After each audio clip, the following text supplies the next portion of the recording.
Dany. She feels empty. It wasn't what she thought it was. It's not enough. Every single thing that's led her to this point, and there she is, alone. We've all got this part of us, that part that goes, I'm gonna put that chocolate cake down, and I'm gonna walk away.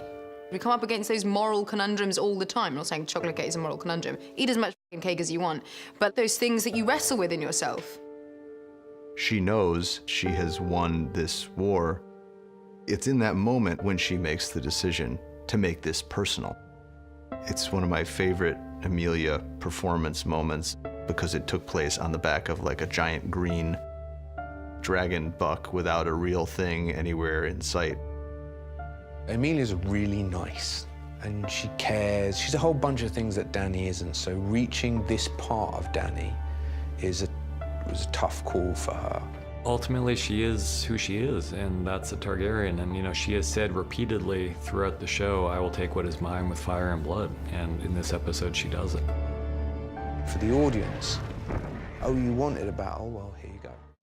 Hi everyone, it's Charlie. This is going to be my Game of Thrones Season 8 Episode 6 finale trailer video. Obviously, there's so much to talk about. We have to talk about the footage, what's actually happening, our reaction to all this, and then all the things in the background that the show is paying off from the books, and what George R. R. Martin's supposed book ending is going to be, and whether or not that's going to be different from the show's ending. I've seen a lot of questions about that recently, like, if the show is doing this ending, does that mean that George R. R. Martin is going to change his book ending? So I will add some clips from that. George R. R. Martin himself has said a lot about that in the last couple of months since Season 8 has premiered. So if you're new to the channel, be sure to subscribe to get all the Game of Thrones videos. I will be talking about the Game of Thrones prequel TV shows in the next week, because that'll be the next big thing that we'll move on to this summer after they start shooting it, after the Game of Thrones finale. So obviously the next couple of weeks will be us talking about the finale and the series as a whole, trying to put everything into context. But there is a bonus episode that they're going to air, sort of like an episode 7, the week after the finale airs, so 2 more weeks technically of Game of Thrones. You should be able to watch that episode the same way you watch all the other Game of Thrones episodes, so no worries. And there is a new round of that HBO Now giveaway too. All you have to do to enter is be a subscriber and leave a comment on the video.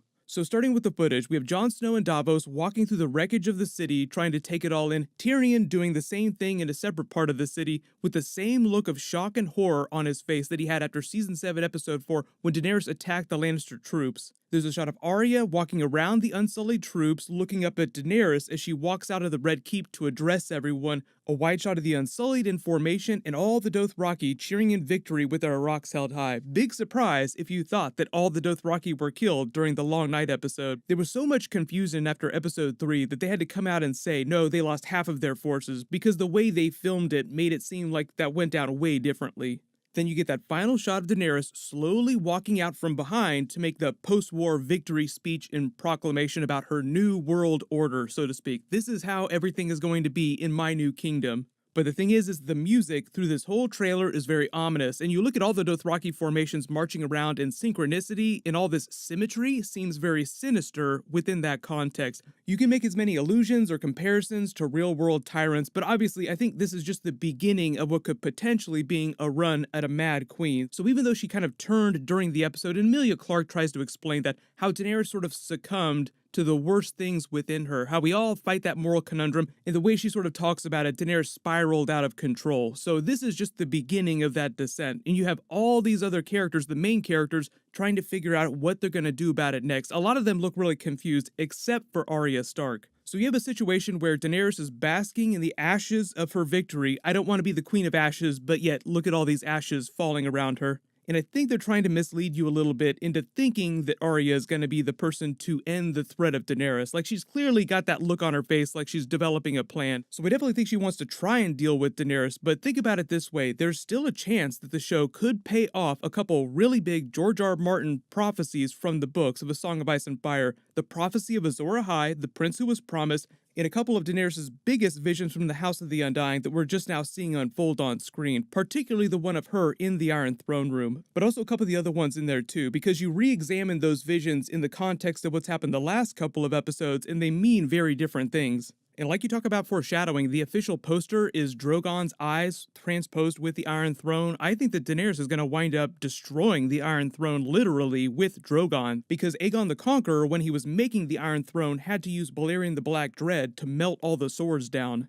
There have been a lot of book readers ever since Dance with Dragons was published that have wondered if Daenerys is going to be Jon Snow's Nissa within the Azor Ahai prophecy. That's just one of George R. R. Martin's biggest prophecies that seemingly foreshadows the end. We've just all been thinking about it in the wrong context, that it was all about the Night King, when really it seems like it's more about this endgame with Jon Snow and Daenerys. So if you're not familiar with the full text of the story of Azor Ahai, it reads like this. Darkness lay over the world, and a hero, Azor Ahai, was chosen to fight against it. To fight the darkness, Azor Ahai needed to forge a hero's sword. He labored for 30 days and 30 nights until it was done.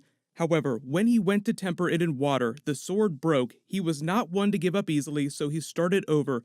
The second time, he took 50 days and 50 nights to make the sword even better than the first. To temper it this time, he captured a lion and drove the sword into its heart, but once more the steel shattered. The third time, with a heavy heart, for he knew beforehand what he must do to finish the blade, he worked for 100 days in 100 nights until it was finished. This time he called for his wife, Nissa, and asked her to bare her breast. He drove the sword into her living heart, her soul combining with the steel of the sword, creating Lightbringer, the red sword of heroes. Then the story goes on to say that Azor Ahai didn't fight alone, he had people helping him, and he thrust his blade through a monster, and the monster burst into flames. So for the past 6, 7, 8 years, maybe even longer than that for some people, have wondered if Daenerys will be Jon Snow's Nissa. He'll kill her to prevent her from becoming full Mad Queen and quote-unquote forge Lightbringer by thrusting Longclaw through her heart. That would also fulfill Daenerys' prophecy in the House of the Undying, the three heads of the dragon, 3 treasons you will know, once for blood, once for gold, and once for love, because Jon Snow loves Daenerys too much to see her turn into the Mad Queen. The Easter eggs that they're paying off from Daenerys' visions in the House of the Undying, you probably recognized a couple of them too, particularly the destroyed Iron Throne Room, because Daenerys was literally destroying the Red Keep during last night's episode. The 3 heads of the dragon prophecy goes like this. 3 fires you must light, 1 for life, 1 for death, and 1 for love. 3 mounts you must ride, 1 to bed, 1 to dread, and 1 to love. 3 treasons you will know, once for blood, once for gold, and once for love. So remember, this is a book prophecy. They didn't do it on the TV show because some of the characters that fulfill this prophecy are characters that the TV show did not wind up doing. Of the 3 fires you must light, 1 for life was Khal Drogo's funeral pyre that allowed her 3 dragons to hatch.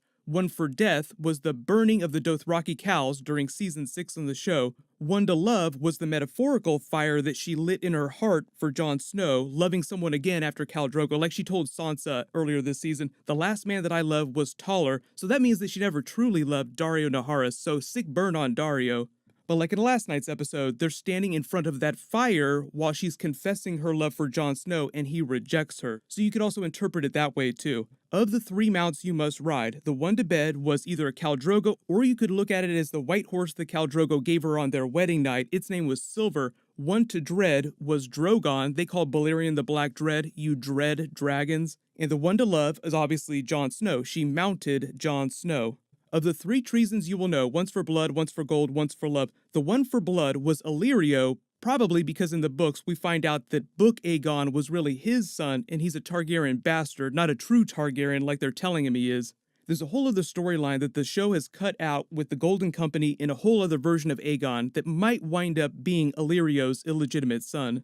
The 1 for gold was Brown Ben Plum in the books. He was one of the second sons who betrays Daenerys to join the opposing Yunkai army when she was still fighting them. Then obviously the betrayal for love is probably Jon Snow when he kills her, like I said, because he loves her too much to allow her to turn into full Mad Queen like the Mad King, her father. That would be the bittersweet, tragic ending that George R. R. Martin has been warning us about this whole time. And when you think about Daenerys' visions in the House of the Undying on the TV show in that bittersweet context, the scene in the throne room makes a lot more sense now. She's victorious, she's won the Iron Throne, she's taken King's Landing, but the castle is in ruins only because she's destroyed it herself, and instead of snow falling around them because it's still winter, it's the ashes of everything that she's just burned. So she's in the throne room, she's the Queen of Ashes, and she doesn't actually get to touch the Iron Throne. She comes within hand's reach of it, then has to turn away to walk through the door, which in earlier context, before we got in these final episodes, most of us thought was just her getting a vision of the coming of the Night King, like she would go beyond the wall, she would lose Viserion.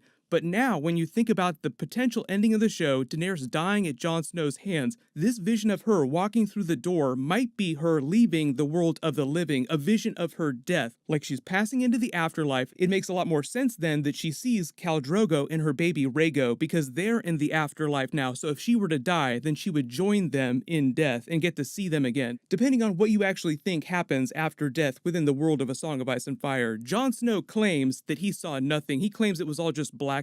So I think a lot of that is open to interpretation. So it seems like George R. R. Martin has always been foreshadowing that Daenerys would be the final threat of A Song of Ice and Fire based on a lot of the internal monologue she gets during her POV chapters in what her fate would be at the hands of Jon Snow based on a lot of the clues that he lays in all these prophecies and foreshadowing. I think the biggest criticism of the show is that the show has just done a very poor job at adapting that narrative and pacing it out so that all the character turns and foreshadowing makes sense by the end. That's probably the biggest comment that I've seen about this last season is way too rushed. We really needed a couple more seasons to do this story justice. So then you ask, how different is the TV show ending going to be from George R. R. Martin's book ending in A Song of Ice and Fire? So here's a clip of what George R. R. Martin had to say about that. I don't think Dan and Dave's ending is going to be that different from my ending because of the conversations we did have. But they may be on certain secondary characters, there may be big differences. He's trying to say that the ending won't be exactly the same. There'll be a lot of secondary characters and lesser stuff that's a little bit different. Some of the players will be a little bit different. But the biggest characters like Jon Snow, Daenerys, Arya Stark, Tyrion, all the things that happen to them will be pretty much the same thing that happens to them at the end of the book story. The follow-up question that I know a lot of you have, though, is that now that everyone's going to know the ending of the story, will Martin go back in and change a bunch of things? Because it's going to take him years and years to finish Dream of Spring. We don't even have Winds of Winter yet. This is another clip of him talking about whether or not he would change his story just because people start to figure out what the ending might be.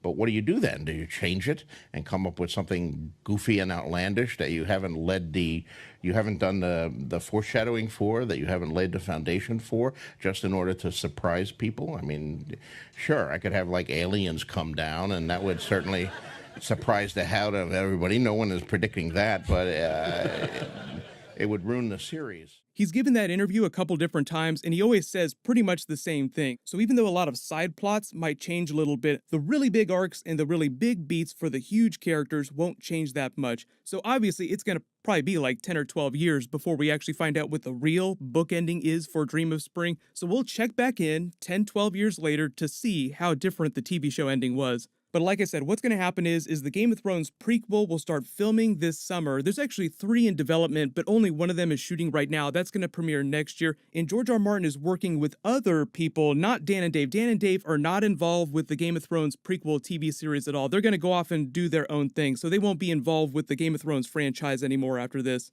I'll talk a little bit about what's going on with those prequel TV shows in the next couple of weeks, but leave all your requests in the comments below. Obviously, I'll be doing a Q&A video, so leave all your questions in the comments for that too. Congratulations to the giveaway winner from my last big video. Machete Yo, please email me on the About page of my channel so I can get your details. Click here for my Game of Thrones Season 8 Episode 5 video from last night, and click here for my Episode 4 video. Thank you so much for watching. Everybody stay awesome. I'll see you guys tonight.